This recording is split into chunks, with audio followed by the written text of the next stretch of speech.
Here we are in episode 44 of the Simple Success Podcast. This is financial life coaching from a happiness perspective. Coaching happiness. When you change you change everything. Scams are really distractions. I thought shiny objects were distractions. Oh, those too, but these are intentional ones. What's the difference? The difference is that as good investors, we won't be distracted by any types of content, not even by identity theft or scams. Is that our takeaway phrase? No, it's not, but this is. You can't change your life until you change your life. Isn't that sort of like when you change you from above? Yes, it is, DT, and that's good. Eso es bueno. Sí, Tomas dudoso. What we really do not want in investing and in anything is to be distracted. And that's what scams can do. Not everything is a scam, though. Right. I don't want to imply that everything is a scam, because it's not. It's not like there are bad actors and scam artists everywhere.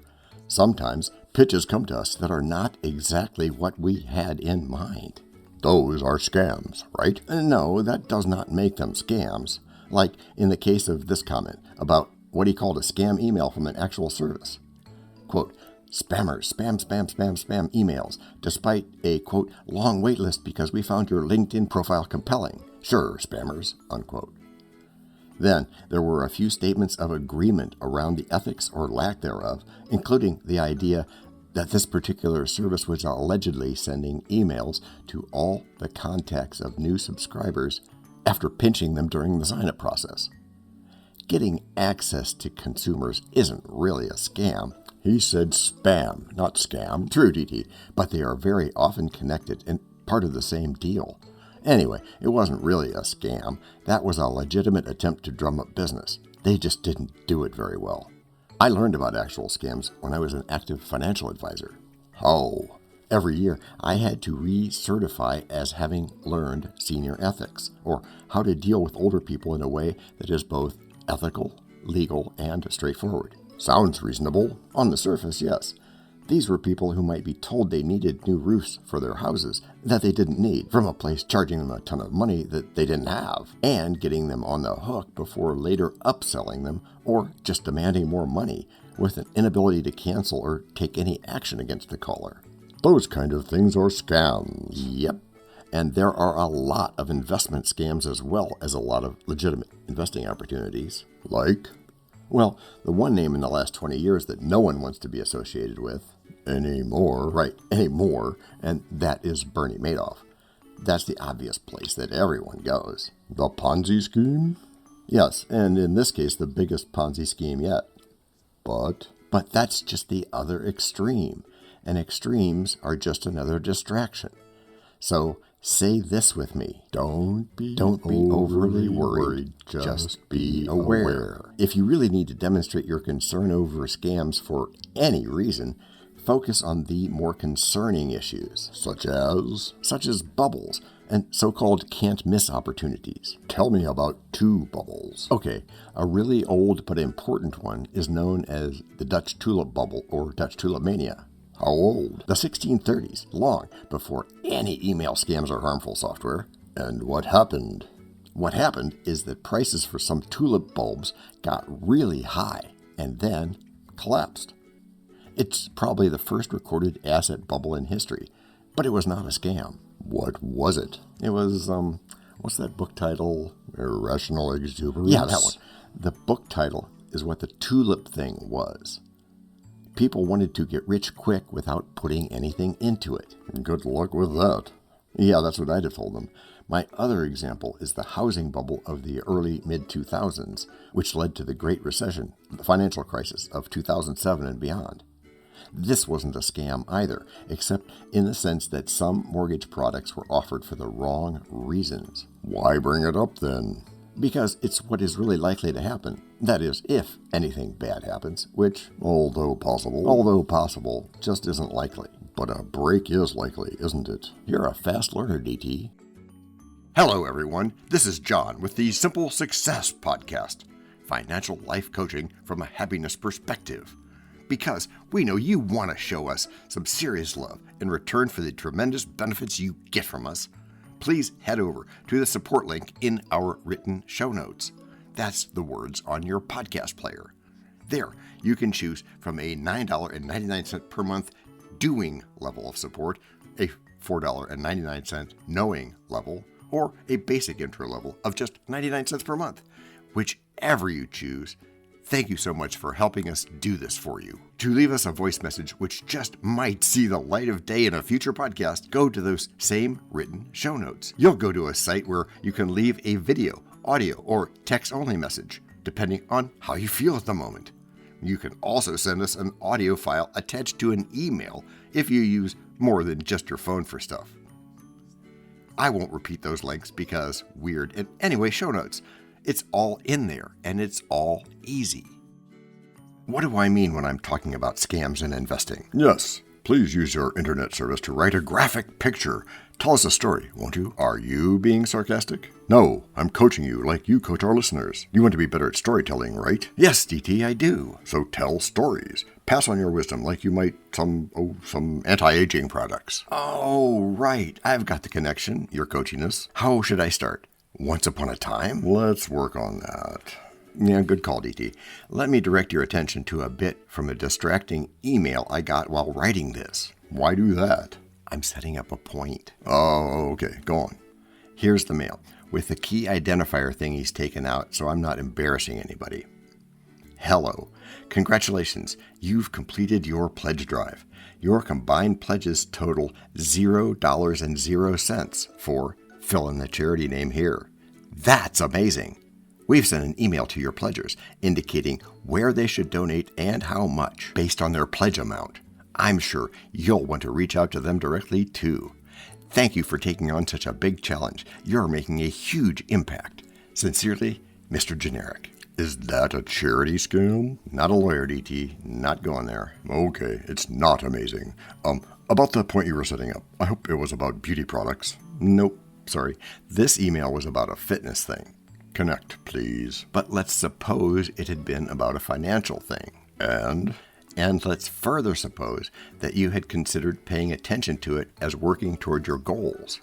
You need better goals then. Agreed, DT, but still, this happens. We allow ourselves to spend time with a mail from a business owner like the above, or something the postman brought, or something from one of the many government agencies. Or even worse.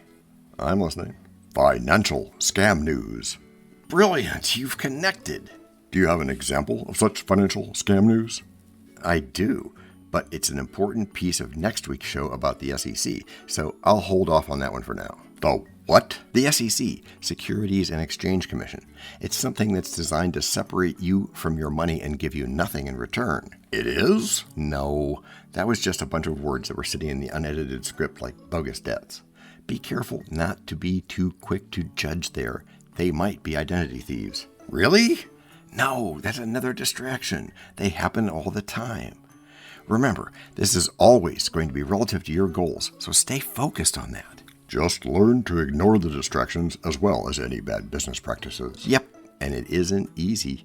People will not understand you when you do. Why not? Because they're trained to think a certain way, which is not the way of success. And they want you to think that way too, so that they don't feel alone. I never feel alone. Even when you've been scammed? Huh? You were thinking we wouldn't take a second break, but our listeners need that pattern interrupt. Oh, right. Let's do it. We know a lot about you already because we know ourselves. For example, we know that you know how to listen to our podcast. We also know that you probably know how to subscribe. The reason every podcast asks you this is because when you subscribe, you automatically download all future episodes of that podcast.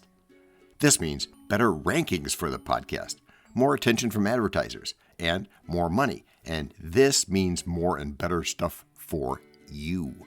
So your motivation is simple and easy. Subscribe today, wherever you get your favorite podcasts. Oh, and don't just try to subscribe. There is no try. There is only do. We're changing the way we look at things. And remember, that's good. Eso es bueno. C'est bon.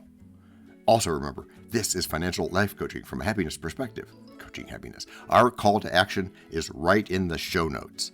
Find it and you win too. The Titanic is unsinkable.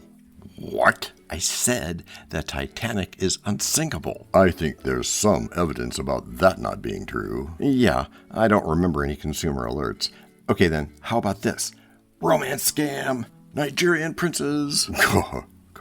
But just getting attention like that is not a scam. Or was it? Well, I suppose the Titanic could have been just one of many business opportunities if they knew it was not unsinkable and they knew about icebergs and such. Which they didn't. Which means it wasn't a scam.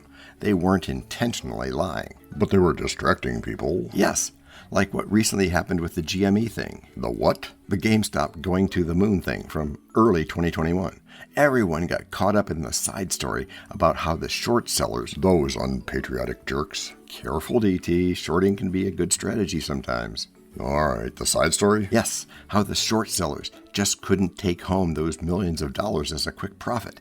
They had to be stopped, and they, the GME Wall Street Bets people, were going to see to that. Billions of dollars. No, not billions. Don't get carried away, DT. Okay, so what really happened? Well, a very popular online trading service put a halt on trading that stock. And, depending on who you believe, shorted out. No pun intended there, I hope. Thou elvish-marked abortive rooting hog. No, that was an accident, Richard III. I was going to say that they had shorted out the whole plan. But they didn't? Nope. They stopped trading because of a pretty obscure federal trading rule, which you're not going to go into. Nope, that's been done, and that's not what we do here. You mean adding noise is not what we do here? Right, and that would just be adding noise, like phone scam calls or telemarketing calls or other common scams or imposter scams. Pyramid schemes? Any type of scam. We simply want people to cut that noise out, like noise-canceling headphones. Yeah, exactly, DT. Cut it out and focus. Make monthly payments to your investments, not your debts. When you can see what you're doing and you're not looking at distracting things, whether or not they might be scams, then what? Then you can think. Oh, and remember to do better the next time. And what do you do in order to remember? You practice remembering, and you remember to practice, because all you need to do is practice, after which you'll get good. Gracias por escuchar. A la prochaine. In this Simple Success podcast, as well as in our webinars and masterclasses, we very much want to hear your story. Well, to be real, in future episodes of the podcast, webinars, and masterclasses. And this means you. Your participation is critical to our mutual simple success. It's important to know how you think what you've thought, what you've tried, and what you've been unsure of trying, as we told you at the beginning. And as you also find in the show notes, we have ways you can contact us. It involves a special link where you can leave us a voice message, which just might see the light of day in a future podcast. We may have an email address for you as well in the future, and we'll let you know if that happens. Together, we're going to make it great. We're going to do what even we didn't think possible. This podcast and our other podcast are productions of Little Red Hen Industries. The supporting cast who helps me bake the bread includes Techno King John C. Brandy, fact checker Abraham Lincoln, French consultant Virginia Mitchell, media expert Favor Abasi Ike, psychologist Sigmund Freud, rabbit hole advisor Dr. Marg Parrott, sound designer Guglielmo Marconi, Spanish consultant Cameron J.K. Brandy, videographer Alfred Hitchcock, audio props Les Paul, and inspiration goes to Napoleon Hill, Earl Nightingale, and Bob Proctor. We also have a website, and you can subscribe to both podcasts. You can even send us a video, audio, or text message, but of course, you'll have to head to the show notes, either on your phone or on the web, to actually get links and stuff. I mean, I could read the URLs where you could subscribe, support, or leave one of those video or audio messages, but you really don't want me to do that. And those explicit and clickable links are in the show notes. Finally, you can find us on Podmatch, where we consider guests, as well as consider guesting on other people's pods. And really, finally, the music for our pods comes from Cute by Ben Sound and from Piano Background by Nick Simon Adams, both on freesound.org.